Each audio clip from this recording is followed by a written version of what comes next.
My friends, let us begin with a truth so simple, so close, that the mind has overlooked it for lifetimes. Every one of us seeks peace. Every one of us longs for freedom from fear, from anxiety, from the endless cycle of thought that tries so desperately to manage life. And yet, the very seeking itself hides the answer. Because the peace we chase is not out in the world, not in the future, not in a changed circumstance. It is here. It is now. It is the very presence of God already within your own being. For centuries, humanity has believed that peace is attained by improving the mind, by strengthening the intellect, by gathering knowledge, or by pushing away the conditions that disturb us. But none of these efforts bring lasting harmony, because all of them begin with the assumption that we, as separate individuals, must reach out for God, must labor for peace, must earn spiritual grace, and this assumption itself is the very barrier to realization.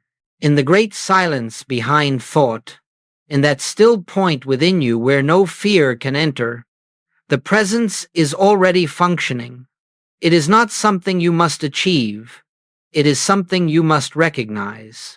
And when I speak of silence, I do not mean the absence of sound. I mean the inner hush where we stop leaning on the mind, where we cease drawing conclusions from appearances, where we rest, if only for a moment, in the awareness that all that God is embodied within you as your own consciousness. You see, the great secret of spiritual life is not in effort, but in realization. It is not in trying to bring God to you, but in perceiving that God has never been absent. From this recognition, something remarkable begins to occur. The confusion of the mind subsides. The nervous system quiets. The racing inner world slows, because it has encountered a dimension of being that precedes thought, precedes fear, precedes all images of lack or limitation.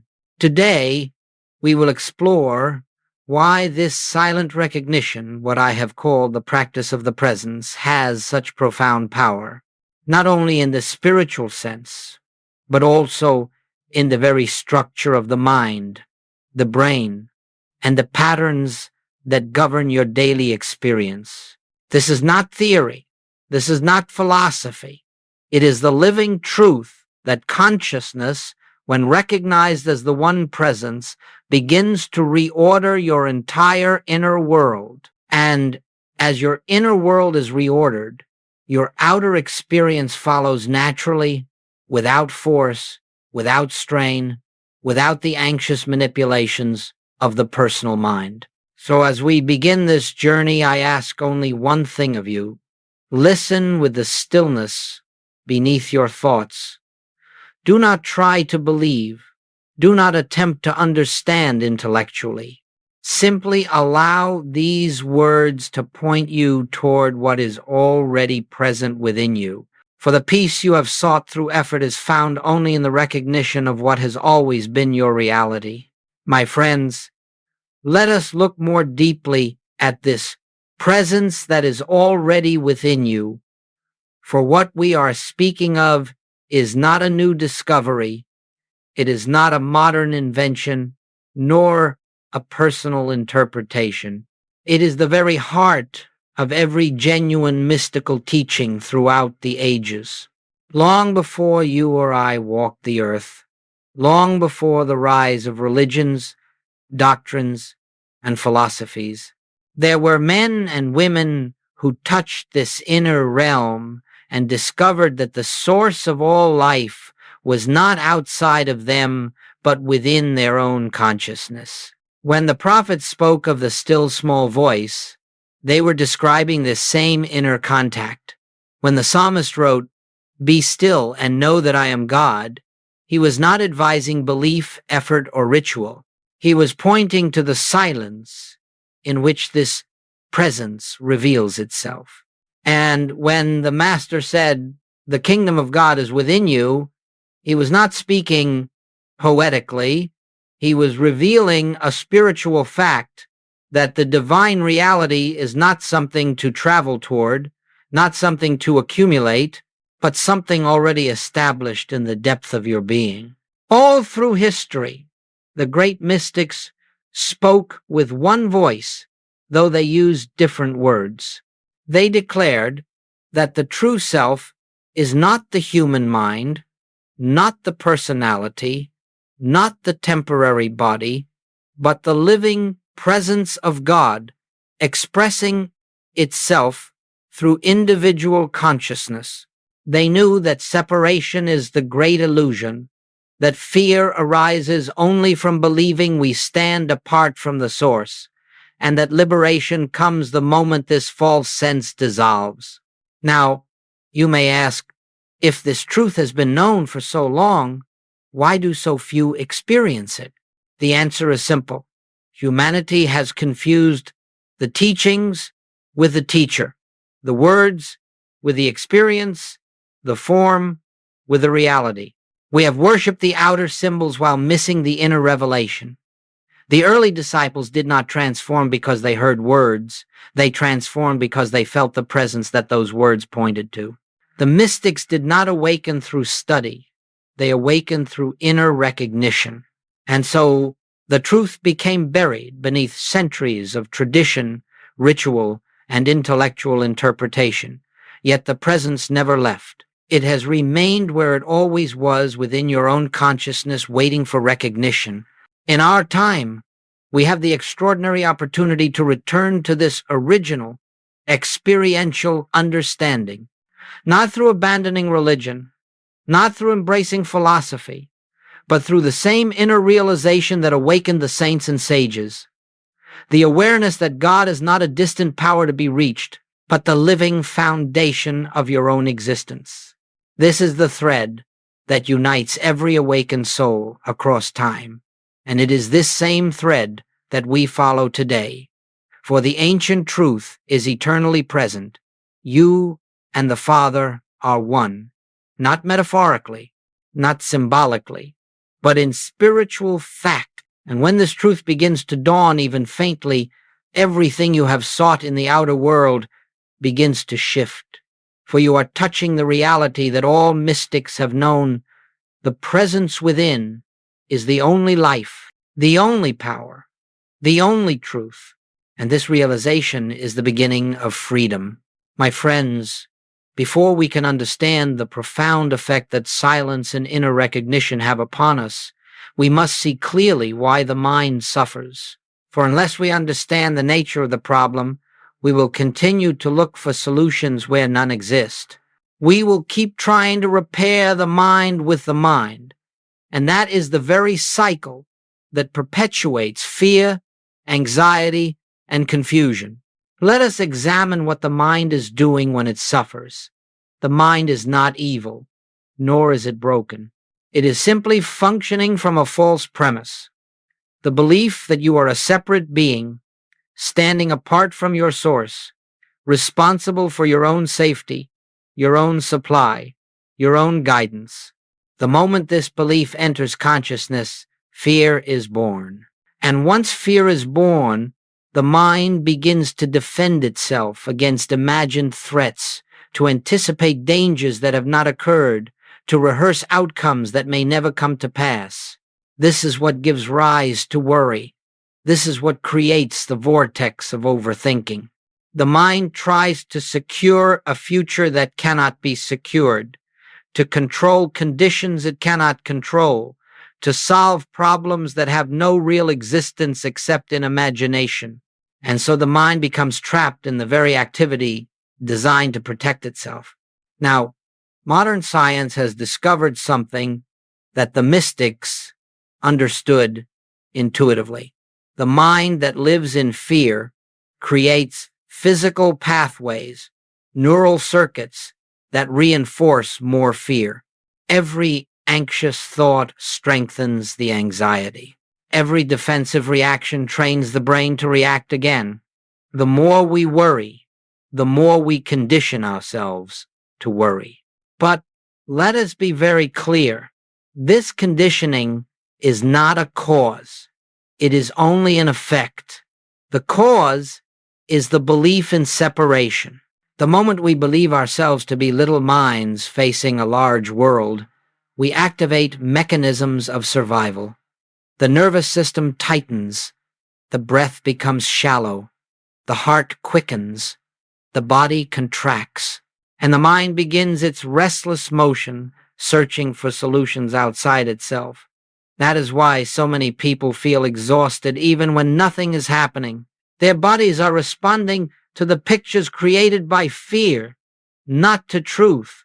And yet, this entire drama rests upon a single misunderstanding, the belief that you are a personal, vulnerable self who must fight for peace and struggle for security, but the spiritual reality is otherwise. You are not a separate mind. You are the individualized expression of one infinite consciousness. That consciousness is your safety, your supply, your wisdom, and your guidance. It is the very presence that lives you.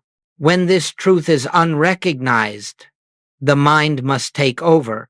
When this truth begins to dawn, the mind can rest. You see, the mind suffers because it is trying to function alone. It is trying to solve life through thought. It is trying to achieve peace through control. And it cannot. It was never intended to. The mind is only an instrument, useful, necessary, but not the source of your life, nor the teacher of your truth. This suffering continues until something within you says, there must be another way. And that is the beginning of awakening. It is the moment when the personal mind loosens its grip and the deeper self begins to whisper. It is the moment when you begin to sense that perhaps peace does not come from effort, but from recognition. Perhaps guidance does not come from thinking, but from stillness. Perhaps your life is not something you manage, but something lived through you by a presence greater than thought. And so we stand at the threshold of transformation, understanding the mechanics of fear and seeing that the antidote is not in more thinking, but in turning toward the presence that exists before thinking. This is where true healing begins. My friends, now that we have seen why the mind suffers, let us look at what occurs when we enter the silence, when we engage in what I have called the practice of the presence. For although the essence of this work is spiritual, its effects touch the entire being, even the structure of the brain that modern science studies so carefully. When we become still, not forcing the mind, not struggling with thoughts, but simply resting in quiet recognition, something remarkable begins to take place. The mental activity that we have identified as me begins to soften. The restless movement of thought slows. The nervous system, which has been habitually tightening in response to imagined danger, receives a signal it has long forgotten. There is nothing to defend. There is nothing to fear. There is nothing missing. In this silence, the brain shifts from survival mode into receptivity. The parts of the mind associated with vigilance, with worry, with rumination, the personal sense of self begin to diminish in activity. And those areas associated with openness, compassion, intuitive insight, and inner clarity begin to awaken. Scientists call these functional networks, but the mystic understands them as what occurs when the mind yields to the presence. This is why I have always said, where the Spirit of the Lord is, there is freedom. Not because an external God enters the brain, but because when consciousness recognizes its own source, the mind relaxes into its natural order. The brain follows consciousness. It does not lead it. You see, when you attempt to quiet the mind through effort, the mind grows noisier. When you attempt to control thought, thought resists.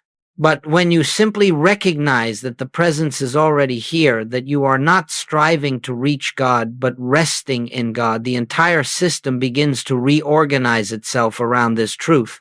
The mind calms because it has encountered something greater than its own activity.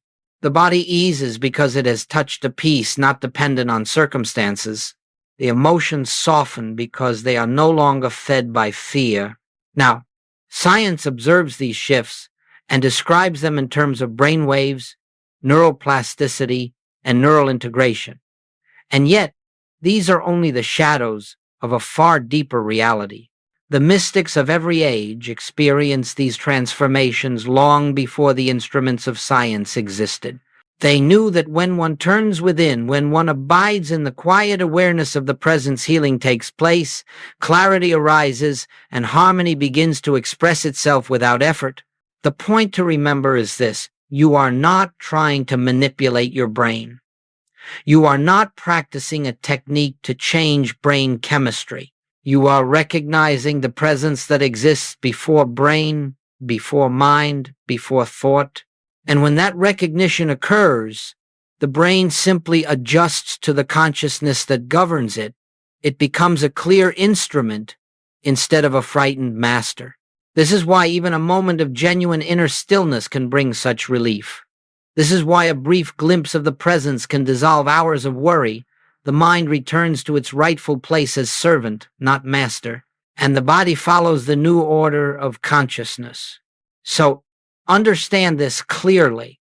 The practice of the presence is not meditation as the world understands meditation. It is not an attempt to quiet the mind. It is the recognition of the one who lives you. It is the awareness of the infinite within your own being. And when that awareness dawns, even lightly, the brain begins to mirror the peace you have touched. This is the beginning of transformation, not through force, not through willpower, but through recognition of what already is. My friends, let us come now to the heart of the work, the simple, direct way in which we enter the awareness of the presence. For all that we have spoken of so far would be mere philosophy if it could not be lived, but the infinite way has never been a philosophy. It is a practice, a living relationship with the presence that is your own being. And yet, this practice is unlike anything the personal mind attempts. It is not a discipline of thought. It is not a repetition of words. It is not an effort to achieve a mystical state.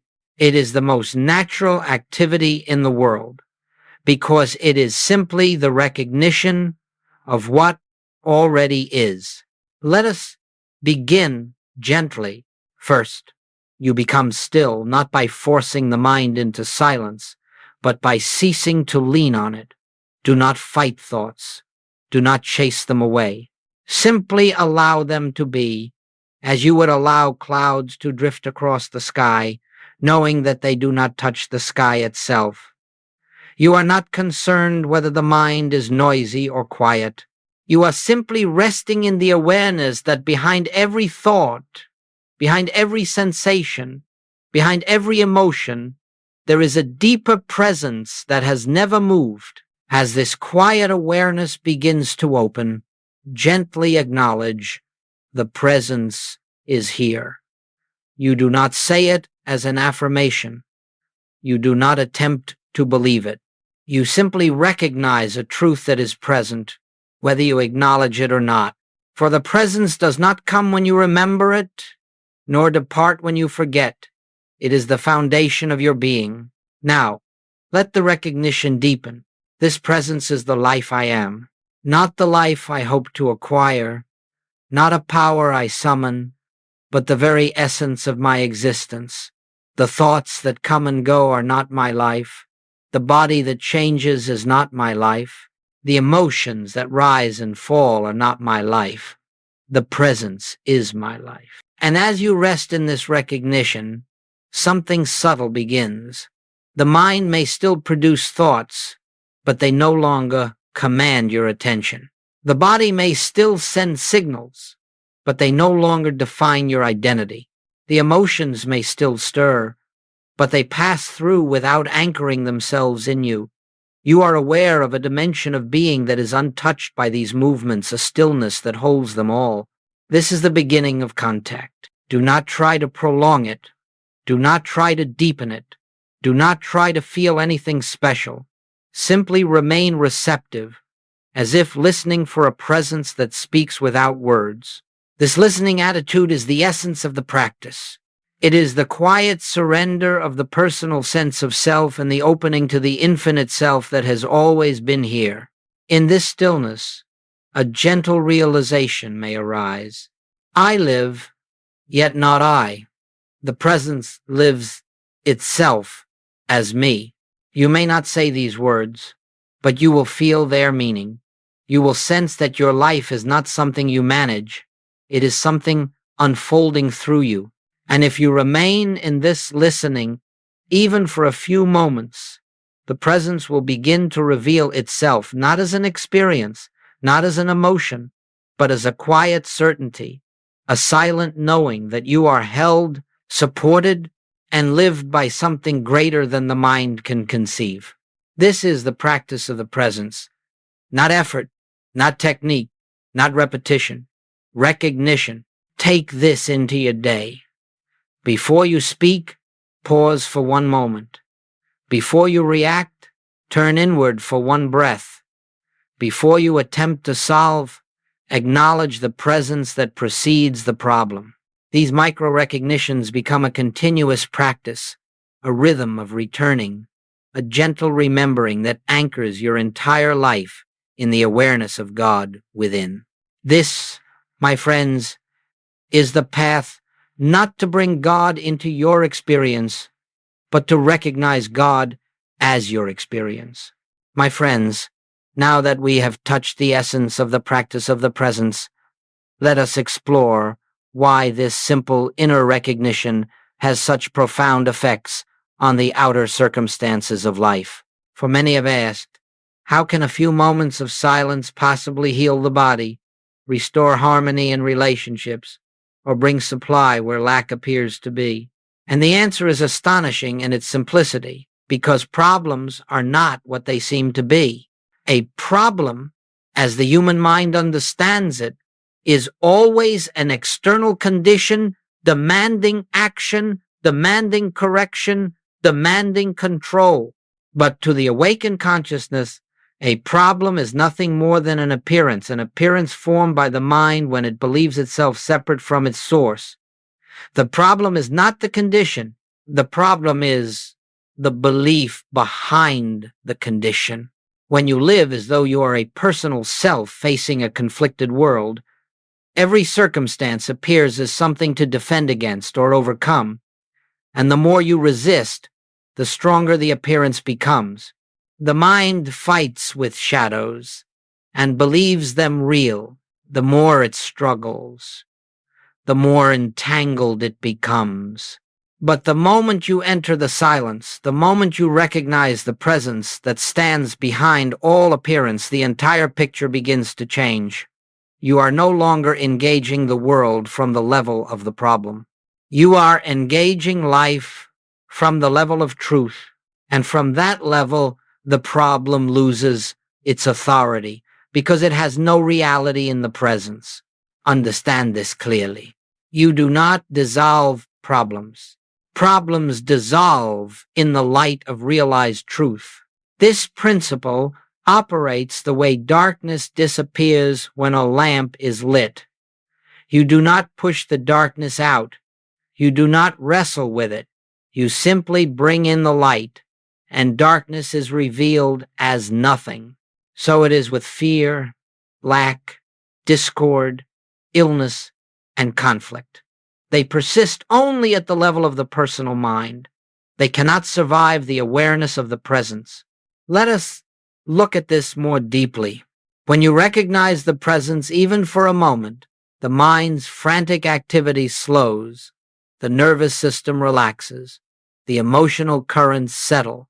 In that stillness, you are no longer projecting fear onto the situation. You are no longer feeding the appearance with your concern. You have withdrawn the only power it ever had, your belief in it. And because consciousness is cause and circumstance is effect, the moment consciousness shifts, the outer must follow. Not always instantly, not always dramatically, but inevitably, solutions rise without the strain of planning. Resources appear without the anxiety of searching. Healing unfolds without the force of will. Harmony emerges without manipulation. This is why Joel Goldsmith taught that we do not treat the condition. We treat the consciousness that perceives the condition. When consciousness is aligned with truth, the body responds. The environment responds. The so-called external world realigns itself to reflect the inner freedom that has been recognized. But notice the essential point. You do not do any of this. You do not try to change conditions. You do not try to fix outcomes. You do not even try to feel spiritual. You simply rest in the presence.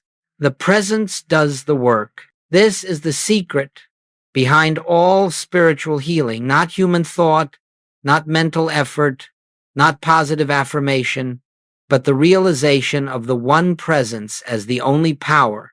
When this realization dawns, even faintly, the appearance collapses because it never had substance of its own. It was only a picture painted by a mind that had forgotten its source. And so the great truth is revealed. Problems dissolve not because you conquer them, but because you stop granting them reality. You stand in the light of the presence, and the illusion fades.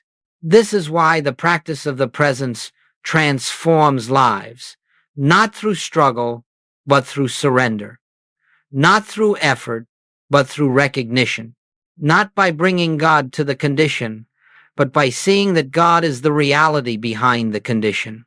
And so, when you are faced with fear, pause. When confronted with lack, turn within. When disturbed by conflict, rest in the presence. You will find that the situation which once seemed so heavy, so threatening, so urgent, begins to lose its power.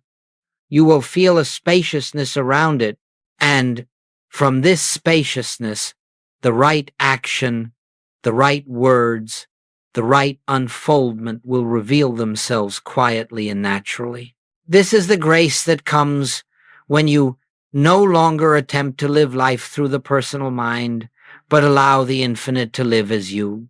My friends, let us now consider how this recognition of the presence may become a living practice, not confined to meditation, not reserved for special moments, but woven gently into the fabric of your daily life. For the true transformation does not occur in the minutes we sit in silence alone. It occurs when the awareness of the presence becomes our environment, our atmosphere, the background of every thought, every action, every encounter. Many believe that spiritual practice must be long, intense, or dramatic. They imagine that hours must be set aside, rituals observed, or states of consciousness achieved. But the infinite way is not a path of strain. It is a path of remembering. And remembering can happen in the smallest moments, moments so brief the mind scarcely notices, yet so powerful that they shift the direction of an entire life. Begin simply. As you rise in the morning, before you reach for the world, pause. Just one breath, one inward turning, one gentle recognition. The presence is here. Not to be summoned, not to be invited, but already here.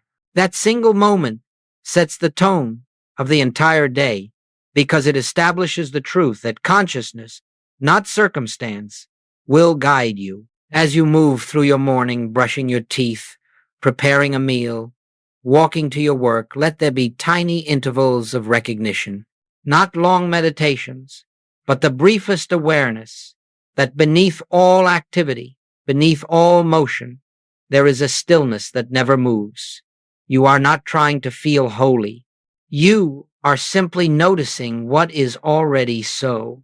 And as you interact with the people in your life, family, colleagues, strangers, remember that each one is an expression of the same presence you have touched within yourself.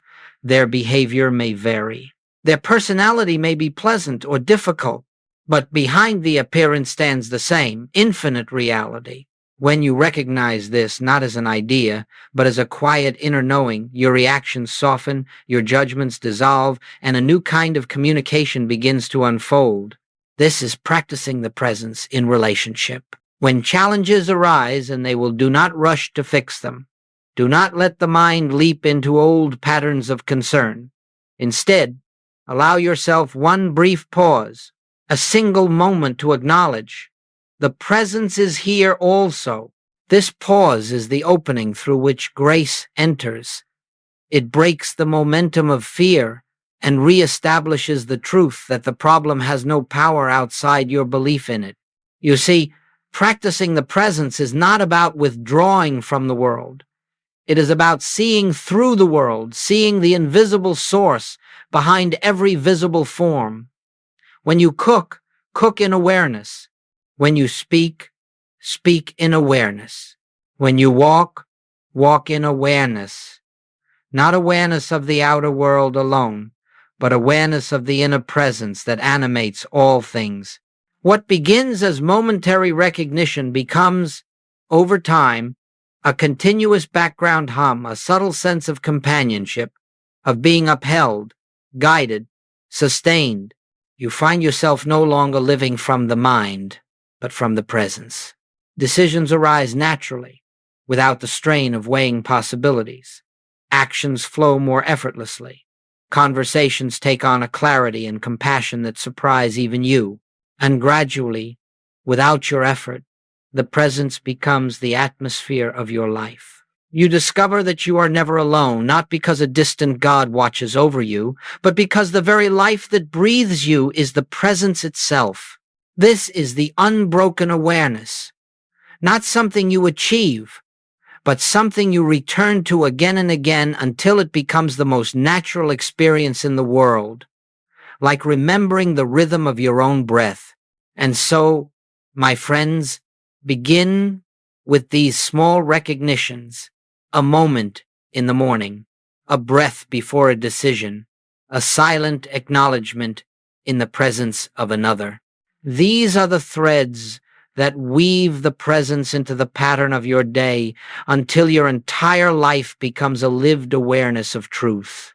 My friends, as the awareness of the presence begins to anchor itself in your daily life, something subtle yet extraordinary takes place. You begin to live not from the patterns of the past, not from the conditioning of the personal mind, but from the quiet wisdom of consciousness itself. Transformation does not come as a dramatic event. It comes as a shift so gentle, so natural, that at first you may hardly notice it, and yet everything begins to change. The first sign of this transformation is the softening of reaction. Where once you would have been disturbed, now you find yourself pausing, resting, listening, not because you force yourself to be spiritual, but because the presence within you has become more real than the appearance before you. You meet conflict with clarity instead of defensiveness, uncertainty with trust instead of fear, and challenge with openness instead of resistance. The world itself has not changed, you have changed. And as your reactions soften, your perceptions begin to shift. You no longer see people merely as personalities shaped by habit and history. You sense the deeper identity behind their behavior, the same identity that lives in you. Words spoken in anger no longer penetrate so deeply. Situations that once invoked fear no longer have the same authority. Why? Because you are beginning to live from the awareness that only the presence is power. Then, almost imperceptibly, another transformation unfolds. Decisions that once involved intense deliberation begin to arise naturally from within. You no longer struggle to choose the right path. The path reveals itself. You discover that intuition is not the privilege of a few enlightened souls, but the natural language of consciousness when fear is absent. Guidance becomes a quiet knowing, sometimes subtle, sometimes unmistakable, but always gentle. This transformation also touches the body. As the mind releases its chronic tension, its habitual clinging to control, the body begins to respond. Its rhythms become more balanced, its functions more harmonious. Healing unfolds not through effort, but through the removal of the fear that once disrupted natural order. The body reflects the peace that consciousness has recognized. The same is true in the realm of supply. When you no longer live from the belief that you must secure your good through human effort alone, doors open that you never imagined. Opportunities appear not through strain, but through alignment. The right people, the right circumstances, the right resources come into your experience not because you manifested them, but because the presence is expressing its own wholeness through the channel of your life. But perhaps the most profound transformation is this. You discover that you are no longer living your life through the personal sense of self. You are being lived. You feel a quiet companionship with something greater than the mind, something that guides, supports, protects, and unfolds your way without needing to be asked. You find yourself trusting life because you have touched the one who lives it. And as you abide in this trust, fear begins to lose its foundation. Anxiety no longer grips you as it once did. The future no longer looms as a threat, because you sense that the presence which operates now will also operate then. Even memory changes. The past loses its emotional weight because you see that it had no power except the meaning the mind gave it. This is what it means to live from consciousness instead of conditioning. It is not a new personality. It is not a refined ego. It is the dawning realization that the self you have always believed yourself to be has never truly lived. The presence has lived as you from the beginning. The difference now is that you know it. This knowing is freedom. This knowing is peace. This knowing is the Christ consciousness awakening in you not as a mystical achievement, but as your natural state. When you live from this recognition, life becomes less of a struggle and more of an unfoldment. Problems cease to define your reality. Circumstances cease to intimidate you. Even in moments of challenge, you feel an undercurrent of certainty that does not come from the mind. It comes from the presence that has revealed itself as your own being. This is the transformation that Joel Goldsmith spoke of. A transformation not of the outer life, though outer changes certainly follow, but a transformation of identity, a shift from the conditioned self to the conscious self, from living by fear to living by grace, from effort to effortless being. This, my friends, is what awaits those who practice even a few moments of recognition each day. This is the fruit of living from the presence rather than from the mind. My friends, as we bring this time together to its natural conclusion, let us return once more to the simple truth that has been the thread of this entire journey. The presence you seek is already here. It has never required your effort, your struggle, or your striving. It requires only your recognition. Throughout this teaching, we have traced the movement from fear to peace, from mental activity to inner quiet, from the conditioned sense of self to the realization of the infinite self that is the very essence of your being. And now, as you sit here, you may already feel a gentle shift, a softening, a calming, a deeper awareness that you are not alone because you are not separate. The presence has been the silent listener behind every word spoken. It has been the stillness beneath your thoughts. It has been the awareness that has quietly observed the mind, the emotions, the sensations, and known them to be temporary movements on the surface of a far greater depth. That depth is you, the real you, the eternal you, the you that has never been touched by fear, limitation, or time. Do not imagine that this journey ends when the words stop. Words can carry us only to the threshold.